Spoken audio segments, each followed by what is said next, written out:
Selamat pagi, salam sejahtera. Terima kasih karena menonton channel Nazilin Unity. Baik saudara-saudara sekalian, di saat kemelut politik di Sabah memuncak dengan adanya pertemuan daripada TYT dengan Haji Jinur, kita dikejutkan dengan satu keputusan muktamad sah dan rasmi bahawa seorang presiden parti terbesar antara yang paling besar di Sabah tiba-tiba mengumumkan pula peletakan jawatannya dan persaraan daripada dunia politik. Wah, adakah ini ada kaitan dengan apa yang berlaku dalam politik di Sabah? Adakah ini yang ada kaitan dengan Barisan Nasional juga dan UMNO? Kerana parti politik yang akan kita hurai, yang kita akan ulas sebentar lagi, ini adalah parti politik yang ada kaitan besar dengan Barisan Nasional. Baiklah saudara-saudara sekalian, sebelum kita teruskan, mohon kiranya anda tekan butang subscribe untuk mendapatkan isu-isu terkini daripada channel Nazilin Unity ini, untuk mendapatkan juga komen-komen terbaik daripada saya. Baiklah saudara-saudara sekalian, apa yang mengejutkan kita di saat memuncaknya kemelut politik perebutan kuasa, tumbang-menumbang, langkah Kinabalu dan sebagainya. Ada yang menyebutnya langkah Kinabalu, ada yang menyebutnya sebagai langkah Bung Mukhtar, ada yang menyebutnya sebagai langkah Safi Afdal, ada juga yang menyebutnya sebagai langkah Tebuk Atap versi Kinabalu, ada juga yang menyebut dia dengan gelaran yang baru yaitu langkah Aramai Iti. Hari ini disahkan secara muktamad seorang presiden yang sudah lama memegang parti komponen Barisan Nasional ini umum letak jawatan secara rasmi dan umum persaraan daripada dunia politik. Hari ini Joseph Kurup meletakkan jawatan sebagai presiden PBRS dan mengumumkan bersara daripada politik. Veteran politik Tan Sri Joseph Kurup melepaskan jawatan Presiden Parti Bersatu Rakyat Sabah PBRS berkuat kuasa serta-merta dan mengumumkan persaraannya daripada politik. Beliau membuat pengumuman itu dalam mesyuarat ahli Majlis Tertinggi PBRS di sini pada Sabtu. Tempatnya digantikan oleh anaknya Datu Arthur Joseph Kurup 40 yang merupakan timbalan Presiden PBRS sejak November 2015. Arthur juga adalah ahli Parlimen Pensiangan. Ketua Penerangan PBRS, Datuk Freddy Suwa, dalam kenyataannya semalam berkata, usul pelantikan Arthur diluluskan oleh AMT dan berkuat kuasa serta-merta. Joseph Kurup menubuhkan PBRS pada Mac 1994 selepas berpisah daripada Parti Bersatu Sabah PBS. Sejak itu, PBRS menjadi parti komponen Barisan Nasional. Pemimpin berusia 78 tahun itu pernah memegang beberapa jawatan di peringkat negeri dan persekutuan sepanjang berkecimpung dalam dunia politik lebih 4 dekad. Akhirnya Joseph dilantik sebagai timbalan Ketua Menteri Sabah dari antaranya Joseph Kurup dilantik sebagai timbalan Ketua Menteri Sabah dari tahun 1986 hingga 1990 dan 1994 hingga 1999, selain menteri di Jabatan Perdana Menteri antara 2013 hingga 2018. Beliau tidak bertanding pada pilihan raya umum 2018 untuk mempertahankan kerusi Parlimen Pensiangan, sebaliknya memberi laluan kepada Arthur menjadi calon. Saudara-saudara sekalian, inilah yang paling mengejutkan kita, yaitu di saat memuncaknya kemelut politik yang berlaku di Sabah, berlaku pula peletakan jawatan dan pengunduran politik daripada veteran politik di Sabah. Siapa lagi kalau bukan Joseph Kurup. Saudara, ikuti terus ruangan ulasan selepas ini.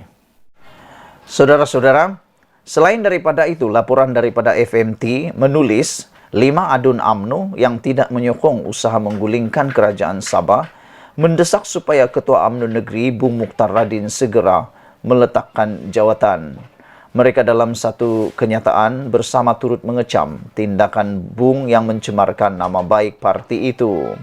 5 adun itu sudah disebutkan sebentar tadi, namun adakah anda bersetuju bahawa perbuatan Bung Mukhtar bersama dengan warisan untuk menumbangkan kerajaan ini sebenarnya telah mencemarkan nama baik parti? Ada kebenarannya, saudara, kerana dengan perbuatan ini rakyat mula melihat bahwa ada sikap untuk merebut kuasa, tak sabar mendapatkan kuasa. Bahkan kalau selama ini digelar, banyak yang menggelar orang-orang tertentu sebagai kerajaan tembok atap dan sebagainya. Nah, dengan tindakan ini, UMNO Sabah kini bolehlah mula dicop sebagai parti yang cuba menebuk atap pula. Jadi kata mereka, 5 orang adun yang mendesak supaya Bung Mukhtar ini letak jawatan, mereka terkilan dan kesal kerana Sabah dan rakyatnya sekali lagi diheret dalam krisis politik. Bersama rakyat Sabah, kami berpegang teguh dengan kepercayaan ini bukan masanya untuk merebut kuasa, kata mereka. Saya setuju. Mau merebut kuasa, tunggulah dulu. Tinggal 2,5 tahun lagi, penggal akan berakhir. Ataupun 3 tahun paling lama, penggal Dewan Undangan Negeri Sabah ini akan berakhir. Jadi dengan itu, kenapa tidak sabar lagi? Lebih baik bersabar, tunggu bersabar dan bersabar. Nanti akhirnya tiba waktunya, sesuai waktunya, kamu akan dapat kuasa. Tapi kenapa tidak sanggup menunggu? Sekarang ini, UMNO Sabah mula dicop sebagai kerajaan, pihak parti yang cuba mau tebuk belakang atap dan sebagainya. Itu termasuklah dengan parti warisan. Sebaliknya, tiba masanya untuk bersatu agar kerajaan negeri sekarang dan semua pihak dapat terus menumpukan masa, tenaga dan sumber untuk memulih dan memajukan ekonomi negeri serta tingkatkan taraf hidup rakyat menurut 5 adun itu.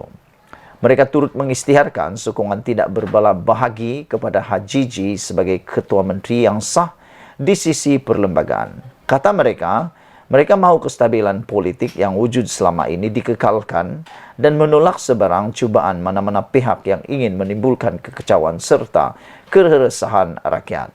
Namun saudara-saudara sekalian, yang mengejutkan kita ialah apabila salah seorang daripada mereka yang dikatakan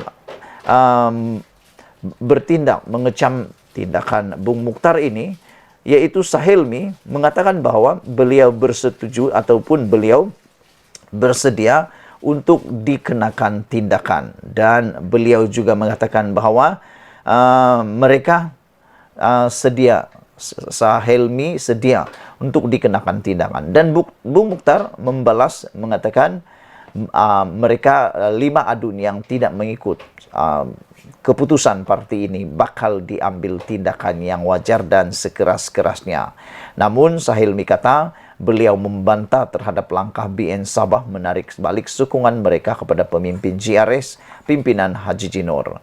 Ketika ditemui, dia berkata tiada alasan konkret bagi BN membuat keputusan sedemikian, malah ia hanya akan membuat pergolakan politik di negeri itu.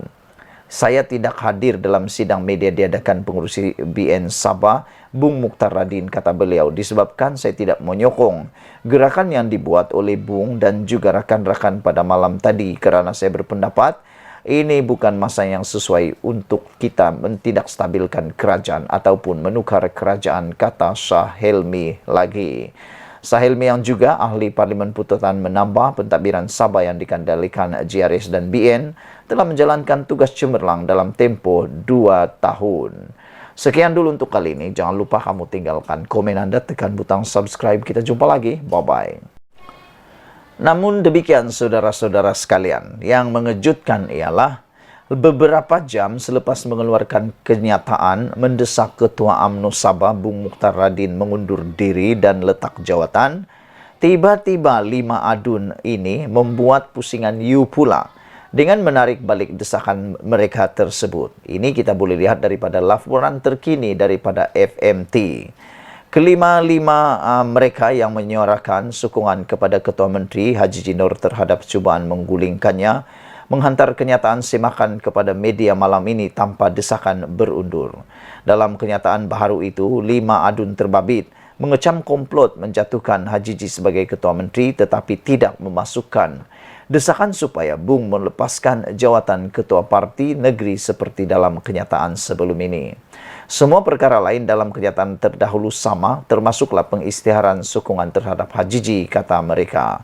5 adun itu ialah Sahelmi Yahya Tanjung Keramat, Jasni Daya Pantai Dalik, James Ratib Sugut, Yusuf Yakub Sindumin, dan Asad Bistari Tempasuk.